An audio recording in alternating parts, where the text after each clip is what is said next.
അത്യുന്നതന്റെ മറവിൽ വസിക്കുകയും സർവശക്തന്റെ നിഴലിൻ കീഴിൽ പാർക്കുകയും ചെയ്യുന്നവൻ.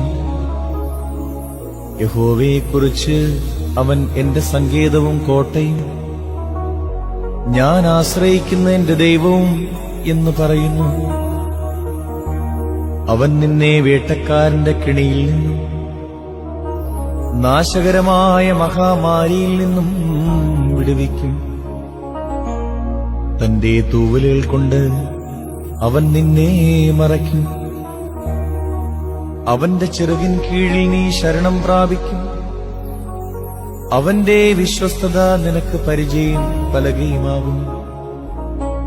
രാത്രിയിലെ ഭയത്തെയും പകൽ പറക്കുന്ന അസ്ത്രത്തെയും ഇരുട്ടിൽ സഞ്ചരിക്കുന്ന മഹാമാരിയെയും ഉച്ചയ്ക്ക് നശിപ്പിക്കുന്ന സംഹാരത്തെയും നിനക്ക് പേടിപ്പാനില്ല. നിന്റെ വശത്ത് 1000 പേരും നിന്റെ വലതുവശത്ത് 10,000 പേരും വീഴും, എങ്കിലും അത് നിന്നോട് അടുത്തു വരികയില്ല. നിന്റെ കണ്ണുകൊണ്ട് തന്നെ നീ നോക്കി ദുഷ്ടന്മാർക്ക് വരുന്ന പ്രതിഫലം കാണും. യഹോവേ, നീ എന്റെ സങ്കേതമാകുന്നു. നീ അത്യുന്നതനെ നിന്റെ വാസസ്ഥലമാക്കിയിരിക്കുന്നു.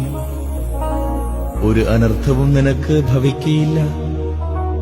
ഒരു ബാധയും നിന്റെ കൂടാരത്തിന് അടുക്കയില്ല.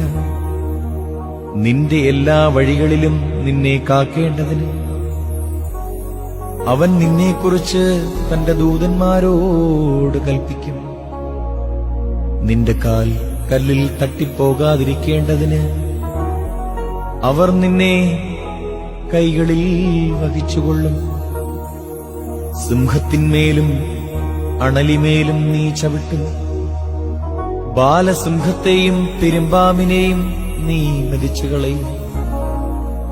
അവൻ എന്നോട് പറ്റിയിരിക്കയാൽ ഞാൻ അവനെ വിടുവിക്കും. അവൻ എന്റെ നാമത്തെ അറിയാൻ ഞാൻ അവനെ ഉയർത്തും.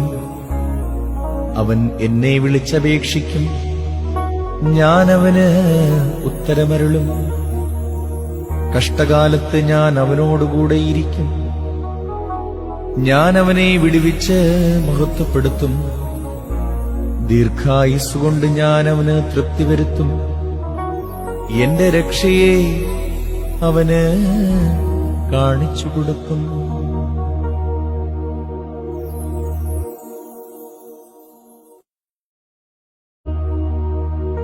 അത്യുന്നതന്റെ മറവിൽ വസിക്കുകയും സർവശക്തന്റെ നിഴലിൻ കീഴിൽ പാർക്കുകയും ചെയ്യുന്നവൻ. യഹോവയെക്കുറിച്ച് അവൻ എന്റെ സങ്കേതവും കോട്ടയും, ഞാൻ ആശ്രയിക്കുന്ന